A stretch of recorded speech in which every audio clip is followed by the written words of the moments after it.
តោះបងប្អូនចាប់ផ្ដើមហាត់ប្រាណបាទឥឡូវនេះខ្ញុំចាប់ផ្ដើមហាត់ប្រាណដល់ម៉ោង7ជាងហើយមានបងប្អូនខ្លះគាត់ថាគាត់មានពេលហាត់ប្រាណទេបាទបើនិយាយរឿងពេលវេលាអត់មានដូចគ្នាបាទធ្វើការមួយថ្ងៃទៅល្ងាចចឹងឥឡូវម៉ោង7ជាងហើយបាទចិត្តកន្លះហើយបាទចឹងហាត់មិនយូរទេបាទតែ1ម៉ោងទៅ1ម៉ោងកន្លះបានហើយបាទអ្នកទៅចាប់តាមហាត់ដំបូង5នាទីអីបានហើយបាទ5នាទី10នាទីអីបានទេណាបាទហើយ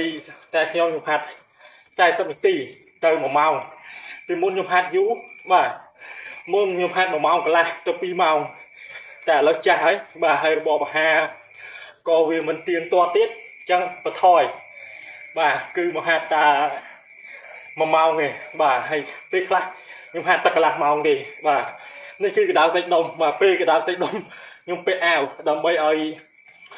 រាងកាយខ្ញុំនឹងវាឡើងកម្ដៅ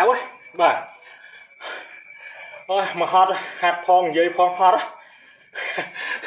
បាទអញ្ចឹងបងប្អូនចាប់ផ្ដើមហាត់ប្រាណទាំងអស់គ្នាដើម្បីសុខភាពបាទសុខភាពណាសុខភាពខ្លួនយើងផងសុខភាពគ្រួសាររបស់យើងផងបាទខ្ញុំបានធូរច្រើនបាទនិយាយចំកាត់បន្ថយជំងឺបានច្រើនដោយសារតែតាមរយៈការហាត់ប្រាណហ្នឹងបាទតាមការពិតចង់ពាក់អាវចឹងហាត់ទេតែវាតរួចបាទពេលយើងហាត់គឺវាបញ្ចេញជាតិពុលពីក្នុងខ្លួនមកហ្មងបាទដល់ចឹងវាទឹកអាវនោះវាធ្វើឲ្យយើងស្អប់ស្អាប់ហើយអាកាសធាតុក្តៅចេះគឺដាច់ខាតត្រូវទៅដោះអាវបាទស៊ីតិចហើយនេះហាត់ប្រាណបាទអត់ចង់បង្ហាញទេព្រោះខ្ញុំអត់មានសាច់ផងសើឆ្អឹង